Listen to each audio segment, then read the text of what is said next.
Hello. നമ്മുടെ സംവിധായകനായ ലാൽ, സംവിധായകൻ മാത്രമല്ല നടനുമാണ് ലാല്. നമ്മുടെ സാമ്രാട്ടായ ജഗതി ശ്രീകുമാറിനെ കുറിച്ച് ഒരു കാര്യം ഇപ്പോൾ പറഞ്ഞു. കാര്യം എന്ന് വെച്ച് കഴിഞ്ഞാൽ ജഗതി ചേട്ടൻ എപ്പോൾ സിനിമ എടുത്താലും നമ്മൾ പറയുന്നത് പോലെയല്ല, കൂടുതൽ ഇംപ്രവൈസ് ചെയ്ത് അഭിനയിക്കും. എത്ര വലിയ നടനായാലും അങ്ങനെയൊക്കെ ചെയ്യുന്നത് കൂടെ നിൽക്കുന്ന നടന്മാർക്ക് ബുദ്ധിമുട്ടുണ്ടാകുമെന്നാണ് ഇപ്പോൾ പറഞ്ഞത്, ഒരു പരാമർശം നടത്തിയത്. പക്ഷേ അതിൽ ഒരു വലിയ തെറ്റുണ്ട്. കാരണം ഹാസ്യ സാമ്രാട്ടെന്ന് ജഗതി ശ്രീകുമാറിനെ നമ്മൾ വിളിക്കാൻ കാരണം അദ്ദേഹത്തിനെ പോലെ കോമഡി പറഞ്ഞ് ചിരിപ്പിക്കാൻ മറ്റൊരു നടന് പറ്റാത്തത് കൊണ്ടാണ്. അദ്ദേഹത്തിന് മേലെ ഇതുവരെ മലയാള സിനിമയിൽ അങ്ങനെ ഒരു ആ ഭാഗം ചെയ്യാൻ ആരും വന്നിട്ടില്ല. ആരോഗ്യ പ്രശ്നങ്ങൾ കൊണ്ട് അദ്ദേഹം ഇപ്പോൾ അഭിനയിക്കുന്നില്ല. അതില്ലായിരുന്നെങ്കിൽ ഇപ്പോഴും സജീവമായൊരു സിനിമാ പ്രവർത്തകനായി നമ്മളെ മുമ്പിൽ തുടരേണ്ട ആളായിരുന്നു. ഒട്ടേറെ സിനിമകൾ അഭിനയിച്ചു. എല്ലാ സിനിമകളും നമുക്ക് ഇഷ്ടപ്പെടുന്ന വേഷങ്ങളായിരുന്നു. അദ്ദേഹത്തെക്കുറിച്ച് മറ്റ് നടന്മാർ ഇങ്ങനെയാണ് പറയുന്നത്. അദ്ദേഹം പറയുന്നു, അനിയ, നിങ്ങൾ ഇങ്ങനെ ഒരു അഭിനയിച്ചുകൊണ്ടിരിക്കുമ്പോൾ നിങ്ങൾ ഇങ്ങനെ ഒരു എക്സ്പ്രഷൻ ഇടണം. അപ്പം ഈ എക്സ്പ്രഷൻ ഇടുമെന്ന് കരുതി മറ്റവൻ തയ്യാറായി നിൽക്കും. അപ്പം നിങ്ങൾ ആ എക്സ്പ്രഷൻ ഇടരുത്. അപ്പം നിങ്ങൾക്ക് കുറച്ച് കൂടുതൽ, നിങ്ങൾ അടുത്ത് എന്ത് ചെയ്യും, അവനത് ഇടില്ല എന്ന് പറഞ്ഞ് പ്രതീക്ഷിച്ചിരിക്കുമ്പോൾ നിങ്ങൾ ഇടണം. അങ്ങനെ വരുമ്പോൾ നിങ്ങൾക്ക് കൂടുതൽ സ്കോർ ചെയ്യാൻ പറ്റും. ഈ പറഞ്ഞ കാര്യം ഒരു അഭിനേതാവിന് വേണ്ടതാണ്. കാരണം അങ്ങനെ ഒരാളെ ഒരു പേപ്പറിൽ എഴുതി തരുന്ന കാര്യങ്ങൾ മാത്രം, അച്ചടിച്ച് തന്നിരുന്ന കാര്യങ്ങൾ മാത്രം ഫോളോ ചെയ്തുകൊണ്ട് പോയെങ്കിൽ നമുക്ക് ഇത്രയും ഓർത്തോർത്ത് ചിരിക്കാനുള്ള വേഷങ്ങൾ ചെയ്യാൻ അദ്ദേഹത്തിന് കഴിയില്ലായിരുന്നു.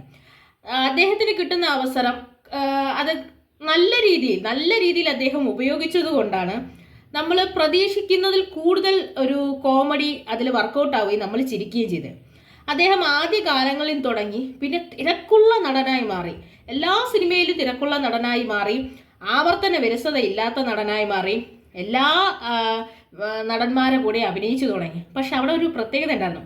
ആ സമയത്തും അദ്ദേഹം കൂടെ അഭിനയിക്കുന്നവർക്ക് വേണ്ടിയിട്ട് വളരെയധികം സപ്പോർട്ട് ചെയ്ത് നിൽക്കും. മീൻ വെള്ളം എടുത്ത് ദേഹത്തോടെ ഒഴിക്കുന്ന സീന്, മാവെടുത്ത് ദേഹത്തോടെ ഒഴിക്കുന്ന സീന്, ചെളിവെള്ളത്തിൽ കിടന്ന് ഇങ്ങനെ ഉരുളുന്ന സീന്, ഇതൊക്കെ അദ്ദേഹം ഒരു സീനിയർ നടനായിരിക്കുന്ന സാഹചര്യത്തിൽ അദ്ദേഹത്തിന്, അല്ലെങ്കിൽ മുണ്ടുപൊക്കി കാണിക്കുന്ന സീന്, ഇതൊക്കെ വേണമെങ്കിൽ അദ്ദേഹത്തിന് പറഞ്ഞ് ഒഴിവാക്കായിരുന്നു. കാര്യം അദ്ദേഹം അപ്പോഴേ അഭിനയിച്ച് ഒരു സിനിമയുടെ മാക്സിമം ഹയസ്റ്റ് ലെവലിൽ എത്തിക്കഴിഞ്ഞു. അദ്ദേഹത്തിന് വേണമെങ്കിൽ പറയായിരുന്നു ഇനി ഞാനത് ചെയ്യില്ല എന്ന്.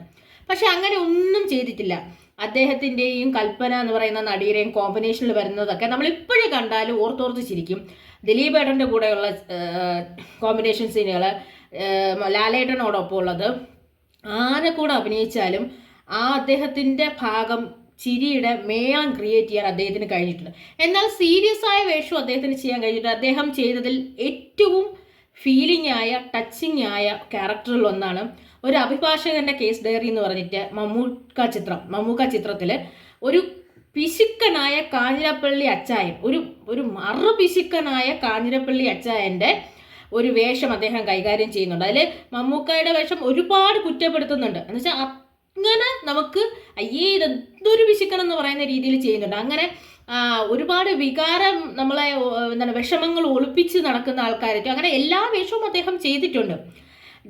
ജഗതി ശ്രീകുമാർ എന്ന നടൻ, നമ്മൾ ജഗതി എന്ന് വിളിക്കുന്ന ആ നടൻ, അതിനു മേലെ ഇനിയൊരു ഹാസ്യ സാമ്രാട്ട് വരാൻ കഴിയില്ല. ഇതുവരെ ഇപ്പം അദ്ദേഹത്തിൻ്റെ ആബ്സെൻസിൽ ഇവിടെ 8-10 പേര് ഇവിടെ വന്ന് അഭിനയിച്ചു.